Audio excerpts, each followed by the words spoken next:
समय के अनादि अनंत अखंड छेद अभेद अनवरत प्रवाह को मैंने अपने इसी स्थान से ठौर से सतत सनातन निरंतर देखा है। इसी स्थान से मैंने थानेश्वर महादेव या स्थानेश्वर को इस धर्म क्षेत्र में आते देखा है।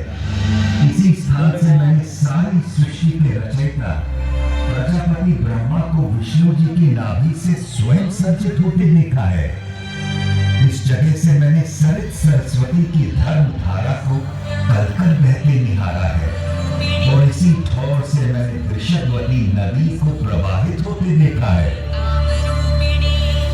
यही गड़े खड़े मैं साक्षी रहा हूं ब्रह्मा जी के ब्रह्म सरोवर बनाने और उसमें नहाने का। यहीं से मैंने सम्मित सरोवर में 7 सरस्वतियों को समाहित होते अवलोकित किया है और इस ज्योतिसर से तो मेरा जन्म का नाता है। इस सरोवर के किनारे जन्म लेकर इसके जल से सिंचित होकर इसी स्थल पर इतिहास को बनते बिगड़ते बदलते देखा है। आपके सम्मुख विद्यमान इस वट वृक्ष में, इस पुरातन पवित्र पावन ब्रह्मावर्त में मैंने वेदों को अवतरित होते और पुराणों को विरचित होते देखा है। फिर अष्टांग धर्म स्थापित करने वाले सत्यनिष्ठ दानी दयालु प्रतापी राजा कुरु के समय मैंने क्षेत्र, इस धर्म क्षेत्र को कुरुक्षेत्र कहलाते भी देखा है। भरत कुल और कुरु वंश के वंशज राजा कुरु का समय ऋग्वेद का काल कहलाता था। जब आर्यों के इसी उत्तरवेदी ब्रह्मवेदी आर्याना में अपौरुषेय वेदों का अवतरण हुआ। इस पवित्र भूमि ब्रह्मावर्त में मैंने सहस्त्राधिक हवन कुंडों की यज्ञाग्नि में मंत्रोच्चार के साथ पुत्र की समिधा पढ़ते और पूरी धरती को सुगंधित धूम्र से सुवासित होते भी देखा है। फिर कुरुराज के प्रपौत्रों कौरवों और पांडवों के समय मैंने इसी कुरुक्षेत्र को युद्ध क्षेत्र में बदलते देखा है। केवल 5 पद तो मांगे थे पांडु पुत्रों ने, पानीपत, सोनीपत, बागपत, त्रिपत और इंद्रपत। पर जब 5 गांव देने से भी मना कर दिया धृतराष्ट्र के पुत्रों ने, तो युद्ध अवश्य भावी हो गया था। एक ऐसा युद्ध जिसने एक वंश, एक नगर, एक राज्य, एक राजधानी, एक देश, एक संस्कृति, एक युग नहीं, पूरे भारतवर्ष को महाभारत नाम की रक्त रंजित मृत्यु और महानाश के मुख में धकेल दिया था।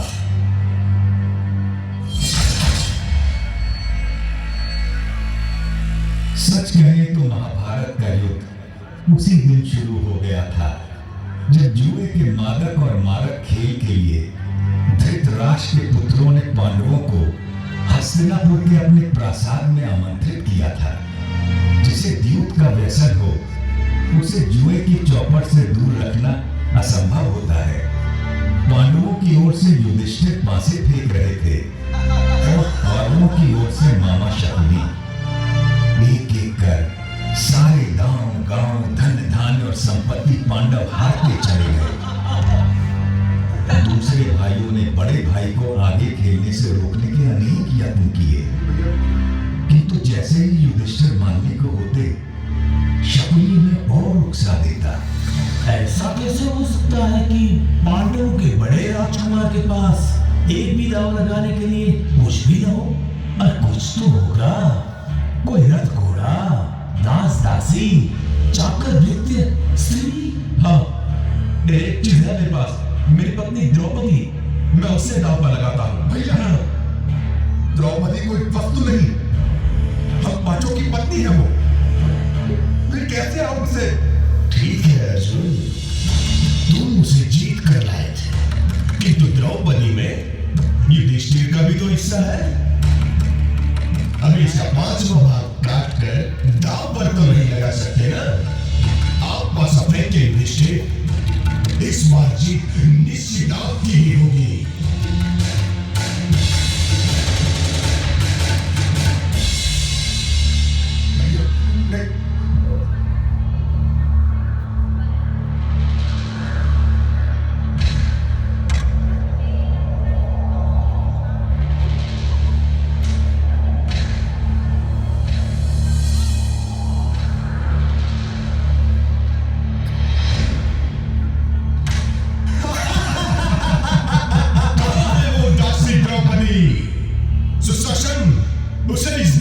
में ले आओ, दुनिया तो देखे कि मैंने आज क्या जीता है।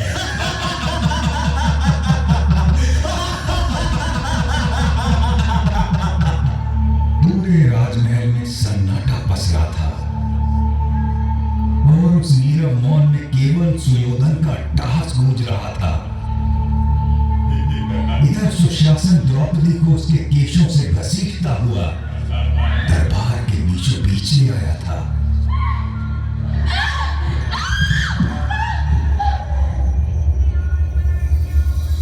पांच पतियों की पत्नी पांचाली, उस दिन तो तुम्हें ठीक से देख नहीं पाया था, किंतु आज तुझे देखकर मैं अचंभित हूँ रूपवती द्रुपद कन्या।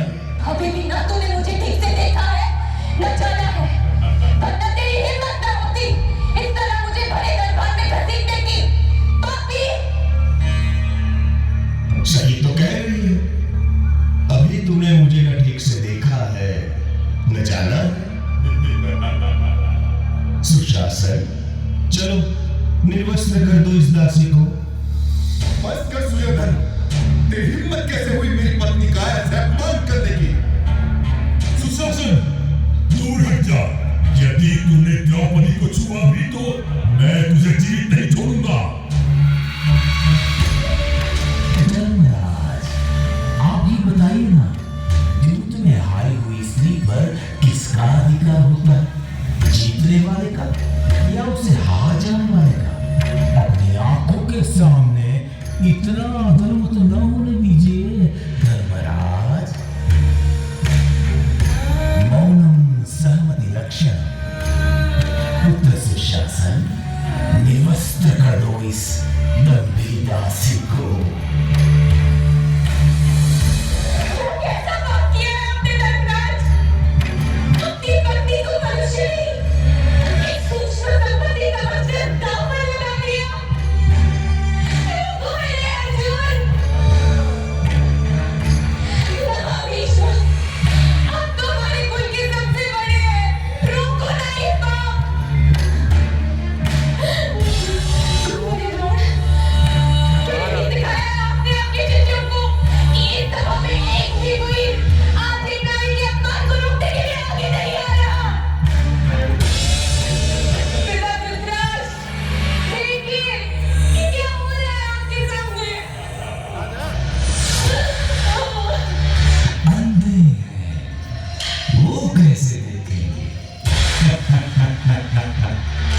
अगले देखेंगे तो हम आज तुझे। वरना आज के बाद आने वाली पीढ़ियां तुझे सुयोधन नहीं, दुर्योधन के नाम से जानेगी।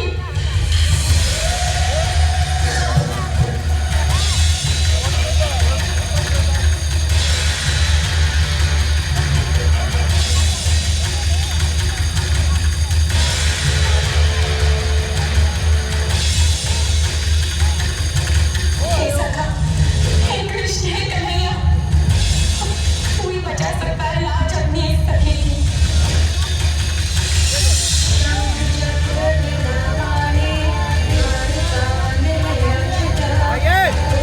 भाई अंडा उठा ले लो भाई, आने में बैठे बीच में।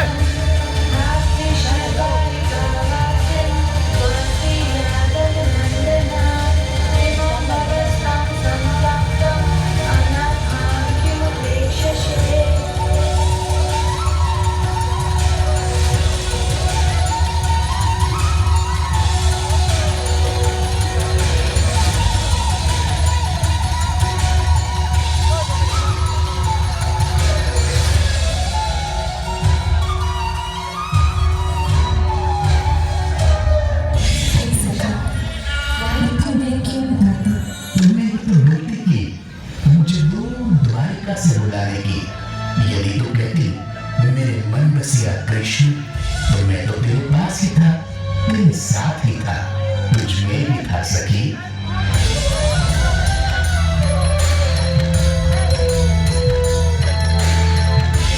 कृष्ण ने उस दिन अपनी सखी कृष्णा की लाश तो बचा ली, किंतु उस घोर पाप, इस जघन्य अपराध, संपूर्ण स्त्री जाति के इस अनादर के बाद संसार को प्रलयकारी युद्ध से बचाना अब केशव के लिए भी संभव नहीं था।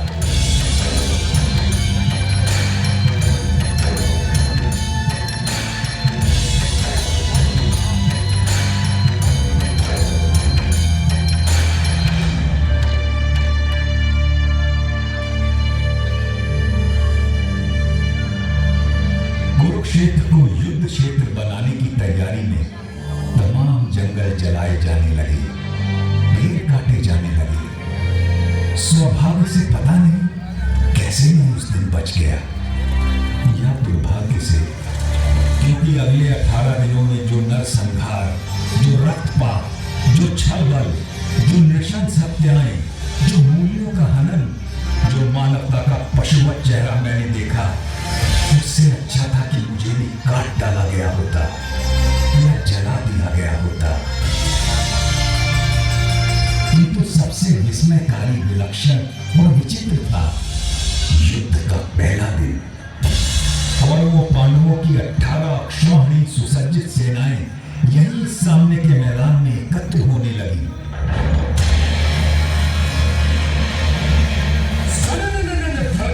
बरछों की चमक चमक, बाणों की किरणों में भालों की धमक धमक धमक,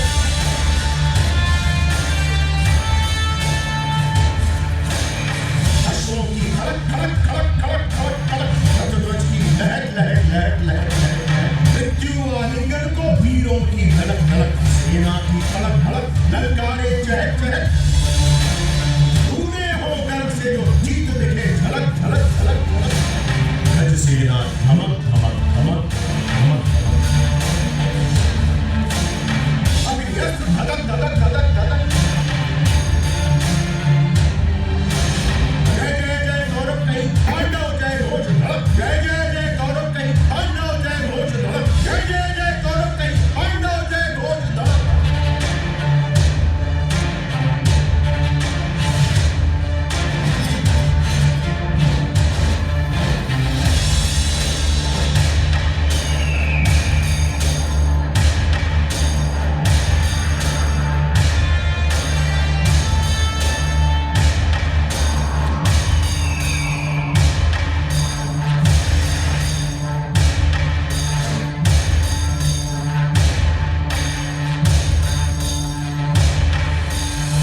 इधर कुरुक्षेत्र में युद्धोन्मुख सेनाएं एकत्र हो चुकी थी, और उधर दूर हस्तिनापुर के राज प्रासाद में बैठे अंधे राजा धृतराष्ट्र सब कुछ देखने को व्याकुल थे।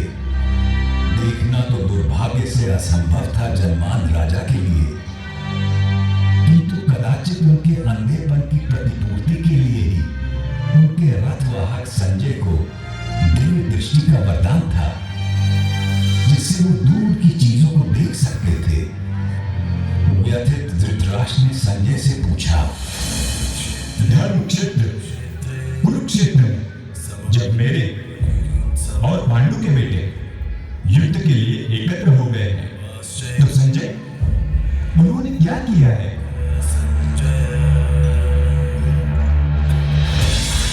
दुर्योधन को हर्षित करने के लिए कौरवों में वृद्ध महाप्रतापी पितामह भीष्म सिंह की तरह दहाड़ उठे।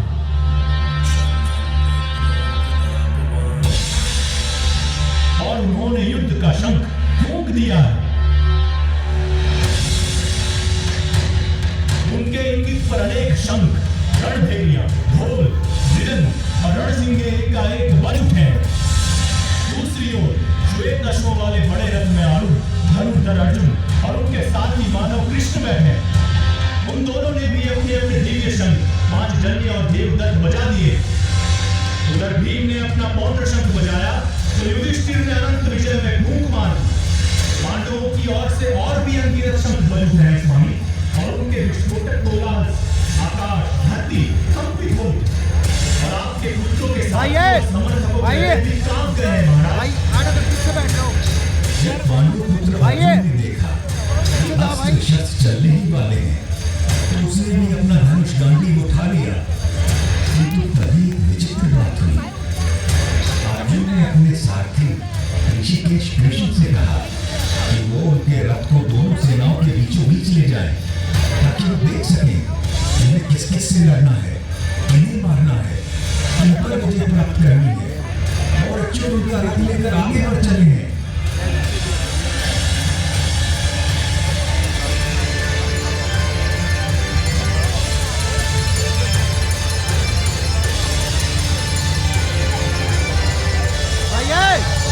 ओ भाई खड़ा हो, ला रहा था, खड़ा हो भाई, खड़ा हो।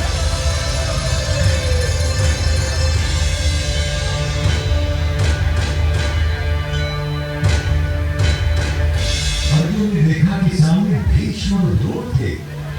उसने देखा कि सामने खड़े सभी शत्रु योद्धा उसके पुरखे और दादा हैं, उसके आचार्य और मामा हैं, भाई बेटे पोते और पूरे जीवन के संगी साथी हैं। उसने देख लिया कि सामने खड़े मरने वाले को आतुर लोग उसके अपने थे और व्यथित होकर वो बोल उठा, अच्छा कृष्ण, न मुझे विजय चाहिए, न राज्य, न सुख। हमें राज्य मिले भी तो क्या होगा, भोगों का हम क्या करेंगे, जीने में क्या रखा है। ये सब के सब मेरे आचार्य, मेरे गुरु, मेरे पिता, मेरे ताऊ चाचा, मेरे बेटे, मेरे बाबा दादा मामा पोते साले ससुर सगे संबंधी है। मैं इन्हें मरवाना या मारना नहीं चाहता केशव, चाहे मेरी जान ही क्यों ना चली जाए, भले 3 लोगों का राज्य मुझे मिल जाए, मैं तो थोड़ी सी भूमि की बात भी किया। हमारे यहाँ बताई है कि तू वो है तो हमारे बंधु ही।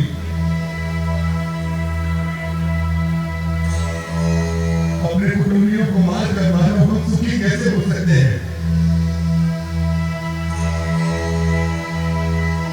महाशोक किए महापाप करने को हम तैयार हैं।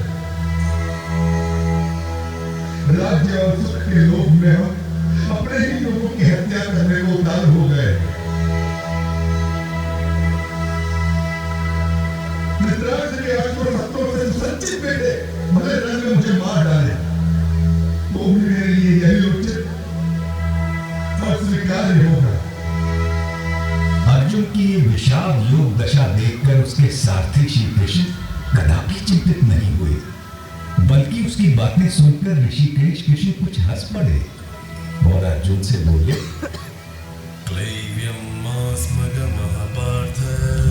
कायर मत बन पार्थ, यह तुझे शोभा नहीं देता। हृदय की शुद्ध दुर्बलता को त्याग दे और उठ खड़ा हो जा। तू तो बलवंत है, तेरा काम है शत्रुओं को हराना, बैरियों को मारना। इस देह में आकर हमारी आत्मा बचपन, जवानी, बुढ़ापा इन सभी अवस्थाओं को प्राप्त करती है और फिर एक देह से निकलकर दूसरे देह में चली जाती है। इस देह परिवर्तन को देखकर कोई भी धीर बुद्धि व्यक्ति कभी भ्रमित नहीं होता है अर्जुन।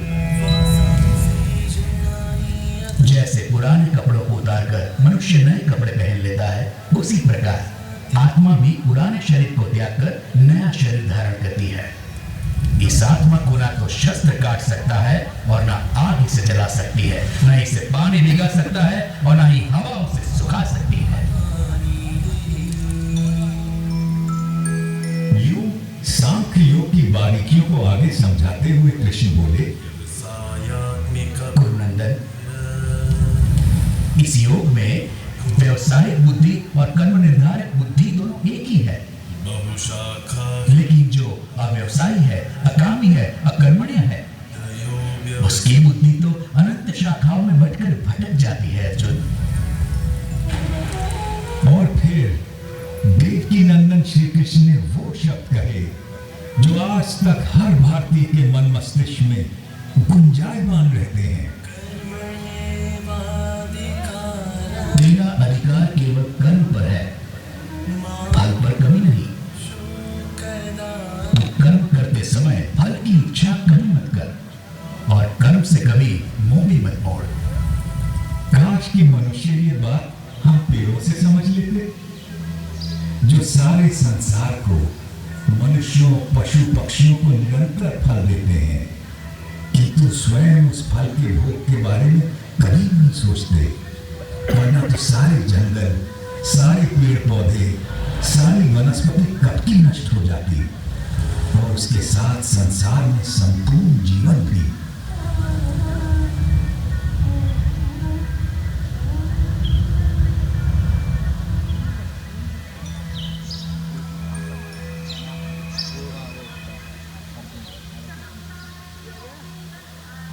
आपकी बातें मिली जुली सी है जनार्दन, और आप मुझे भ्रमित कर रहे हैं। कृपया निश्चय करके कोई एक बात कहे जिससे कि मेरा कल्याण हो जाए नजर। और आपके घर में तो कई युगों में बात हुआ था, सतयुग, त्रेता युग, आप सब कैसे जानते हैं कि आरंभ में ये सब कहा गया था? भरतवंशी अर्जुन, जब जब धर्म का ह्रास होता है और अधर्म बढ़ता है, तब तब मैं अपने आप को स्वयं सर्जित करता हूं। भले लोगों की रक्षा के लिए, बुरों के नाश के लिए और धर्म की स्थापना के लिए मैं बार बार अवतार लेता हूं, हर कर्म में होता हूं।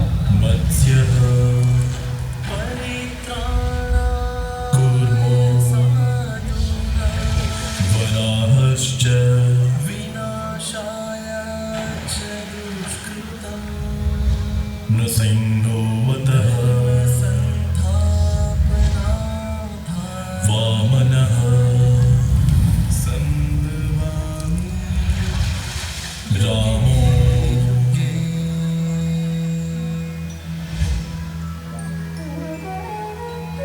रामश्च चतुर्दशः। अर्जुन के सीधे संशय के बाद भगवान ने उसे ध्यान योग के बारे में इस प्रकार बताया। श्रद्धावान, खोजी और इंद्रियों को जीत चुके व्यक्ति को ही ज्ञान प्राप्त होता है, और ज्ञान प्राप्त होने के बाद उसे शीघ्र ही शांति मिल जाती है। कृष्ण, आज दिखता कौन आजा राजा योग की भी प्रशंसा की। आजा आजा मुझसे आजा, कौन सा हितकारी है? कृपया निश्चित करके मुझे समझाइए। तुमने बैठ जा पल्ली साइड जाके। अर्जुन, अपना उद्धार अपने आप ही किया जा सकता है, स्वयं को कभी गिराना नहीं चाहिए। हम अपने मित्र भी स्वयं ही हैं और स्वयं ही अपने सबसे बड़े शत्रु हैं। आड़े कोनी खड़ा, आड़े कोनी भाई, चल लो उसे जो बिल्कुल नहीं खाता। ना ही बहुत सोने वाले को मिलता है और ना ही बहुत जागने वाले को। जो यथा योग्य खाता है, जो यथा योग्य पैदल चलकर विहार करने आता है, कर्म में यथा योग्य प्रयास करता है, जितना सोना चाहिए उतना सोता है, जितना जागना चाहिए उतना जागता है, ऐसे योगी का योग ही दुखों का नाश करता है। यही तो विलक्षणता थी श्री भगवान के उद्गारों की, जिसमें जीवन के प्रत्येक पहलू की बात समाहित थी। परंतु अर्जुन ने फिर एक प्रश्न किया। कृष्ण, मन चंचल तो होता ही है, वो शक्तिशाली और कठोर आत्मदायी भी है। उसे बस में रखना तो हवा को रोक कर रखने जैसा कठिन लगता है मुझे। निसंदेह महाबाहु, निसंदेह मन बहुत चंचल है और उसे बस में करना बहुत कठिन। ये तो बातें अभ्यास और वैराग्य से इस चंचल मन को भी वश में किया जा सकता है। इस तरह श्री कृष्ण ने अर्जुन को आश्वस्त किया। बहुत लोग मेरा तिरस्कार करते हैं, मेरा महत्व घटाते हैं, जो ये समझते हैं कि ये समस्त भूत प्राणियों का महेश्वर और अजन्मा मैं इन सभी कार्यों को करने के लिए इस मानव देह पर आश्रित हूं। वो मेरे परम भाव, मेरे परमात्मा तत्व को न जानते हैं न पहचानते हैं, किंतु मैं पत्र, पुष्प, फल, जल, जो कोई भी मुझे भक्ति भाव भाव से अर्पित करता है, मैं ऐसे भक्त का हर उपहार बिना किसी भेदभाव के स्वीकार करता हूँ। ये सब जो आपने मुझे बताया है केशव, उसे मैं शायद हमेशा सच मानता हूँ। आपका रहस्य ना तो देवता जानते हैं और ना ही दानव। किंतु अपना योग और विभूति एक बार फिर से और विस्तार पूर्वक बताइए ना जनार्दन, क्योंकि आपकी वाणी और वचन को सुनकर मुझे तृप्ति नहीं होती। अर्जुन के इस प्रश्न के उत्तर में श्री कृष्ण ने उसे विश्व रूप दर्शन योग के बारे में ज्ञान दिया। आकाश में सहस्त्र सूर्य एक साथ निकल आए तो उनका संवेद प्रकाश भी उस महात्मा की दमक की बराबरी शायद ही कर सके। इसलिए तो यश कमा, शत्रुओं को जीत, इस समृद्धशाली राज्य भोग, इन सबों को तो मैंने पहले ही मार दिया है। तुझे तो बस निमित्त बनना है पांडव। मेरे पास केवल वो लोग आ सकते हैं जो अपने समस्त कर्म मुझे अर्पित कर देते हैं, जो मेरी ओर उन्मुख हो, जो मेरे भक्त हो, जो इस संसार के सभी भूत पदार्थों और प्राणियों के प्रति शत्रुहीनता की भावना रखता हो, केवल वो ही मुझे प्राप्त कर सकता है। पार्थ, शनय शनय अर्जुन का मन कुछ स्थिर होने लगा और जिज्ञासु होकर उसने श्री कृष्ण से पूछा कि कुछ वक्त हमेशा सतत उनकी उपासना करते रहते हैं और अन्य उनको अक्षर और अव्यक्त मानकर उनकी उपासना करते हैं। अब प्रश्न ये है कि इन दोनों में से वो स्वयं किसको अच्छा योगी मानते हैं?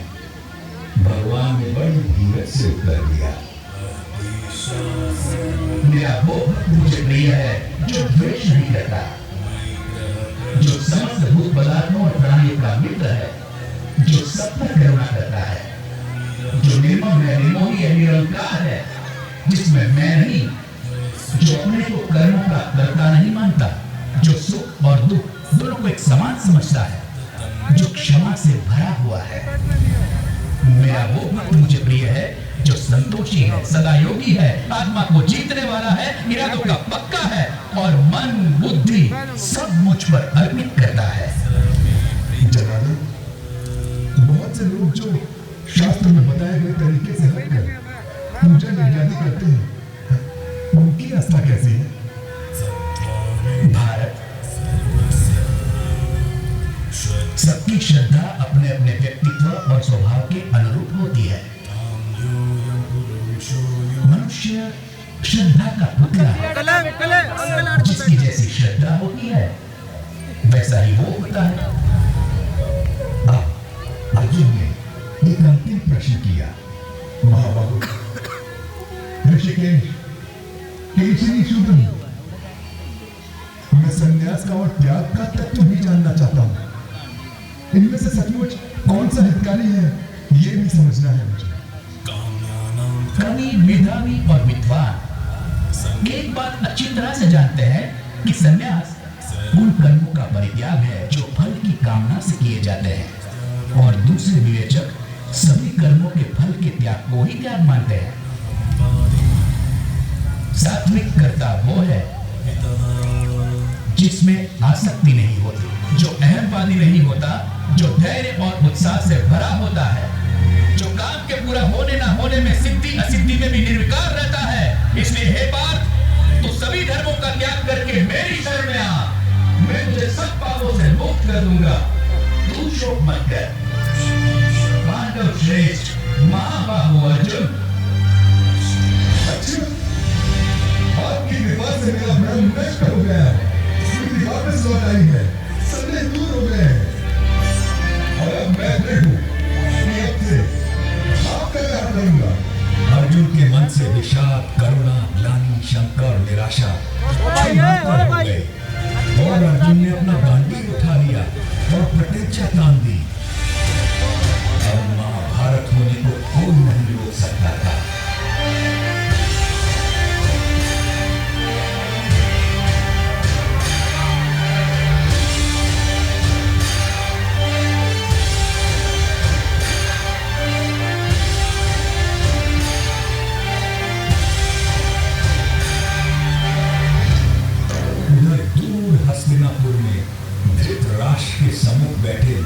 दृष्टा संजय के मन से भी सारी शंकाएं और भय दूर हो चले और वो अपने भरताल कौरव नरेश से स्पष्ट बोल पड़ा। जहां योगेश्वर श्री कृष्ण धनुर्धर अर्जुन, वही लक्ष्मी हो, वही विजय हो, वही कल्याण हो, वही अचल नीति का व्यवहार हो। ये मेरा मानना और ये मेरा मत है। संजय के मन से कौन सम्मत ना होगा। केशव और अर्जुन का वो संवाद याद कर सहस्त्राब्दियों बाद भी मैं अभी भी बार बार रोमांचित हो उठता हूँ, किंतु और भी रोमांचित हो उठता हूँ मैं हरि का वो अद्भुत रूप याद करके जो उन्होंने विश्व रूप दर्शन योग की बात करते समय अर्जुन को दिखाया था। देखते देखते श्री कृष्ण बड़े होने लगे, विशाल होने लगे, विराट होने लगे। देखते देखते उनके अनंत असंख्य चेहरे अनगिनत हाथ हो गए जिनमें अगणित अस्त्र शस्त्र सज्जित थे। कोई ऐसी देवी देवता भगवान गंधर्व यक्ष अप्सरा न थे जो उनमें विद्यमान न हो। वो अनादि अनंत अखंड अछेद अभेद थे। सहस्त्रों सूर्यों का तेज उनमें दमक रहा था। घूमती गूंजती वाणी दशों दिशाओं से गुंजायमान थी।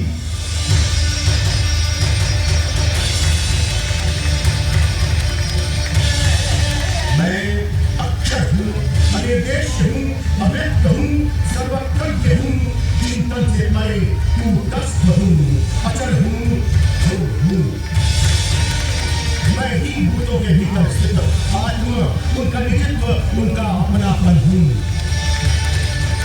आदित्यों में मैं विष्णु, प्रकाश पुंजों में सूर्य, मारुतों में मारीची, नक्षत्रों में चंद्र, वेदों में सामवेद, देवताओं में इंद्र, इंद्रियों में मन, प्राणियों में चेतना, रुद्रों में शंकर, यक्षों में कुबेर, वसुओं में अग्नि, पर्वतों में मेरु, पुरोहितों में बृहस्पति, सेनापतियों में स्कंद, जलाशयों में समुद्र, महर्षियों में भृगु, वाणी में ओम, यज्ञों में जप, अजर पदार्थों में हिमालय, पेड़ों में अश्वत्थ, देवर्षियों में नारद, गंधर्वों में चित्ररथ, मुनियों में कपिल, अश्वों में उच्चैश्रवा, गजों में ऐरावत, मनुष्यों में राजा, हथियारों में वज्र, गौओं में कामधेनु, जन्मदाताओं में कामदेव, नागों में वासुकी, पशुओं में सिंह, पक्षियों में गरुड़, मछलियों में मगरमच्छ, पवित्रकर्ताओं में पवन, ऋचाओं में बृहत्साम, छंदों में गायत्री, ऋतुओं में वसंत, नदियों में गंगा, शस्त्रज्ञों में राम, विद्याओं में आध्यात्म, सृष्टियों का आरंभ अंत मध्य मैं ही हूँ। कभी समाप्त होने वाला काल भी मैं हूँ पार्थ, सबका हरण करने वाली मृत्यु मैं हूँ, भविष्य में होने वाले जन्मों का कारण भी मैं ही हूँ। मैं विश्व तो मुख हूँ, ये पूरा विश्व मेरा मुख है।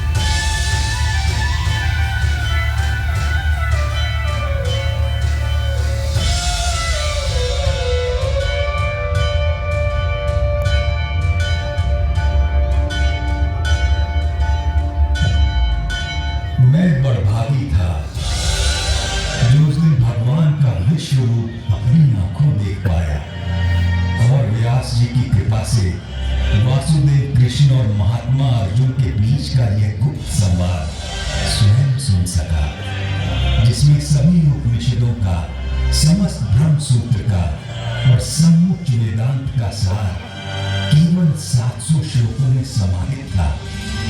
तभी तो कहते हैं कि जिसने इस उपनिषद ब्रह्म विद्या योग को जान लिया और श्रीमद् भगवद गीता को मान लिया, वह वास्तव में विद्वान, सचमुच में सर्वज्ञ और यथार्थ योगी बन जाता है।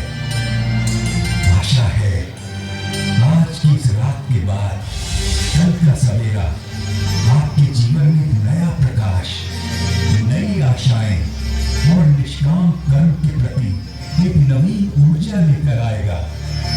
तब तक मैं केवल इतनी ही कामना करूं सब सुखी हो, निरोगी हो, कल्याण हो सबका और कोई दुख न भोगे। सर्वे भवन्तु सुखिनः, सर्वे सन्तु निरामयाः, सर्वे भद्राणि पश्यन्तु, मा कश्चित् दुःख भाग् भवेत्। ओम शांति शांति शांति।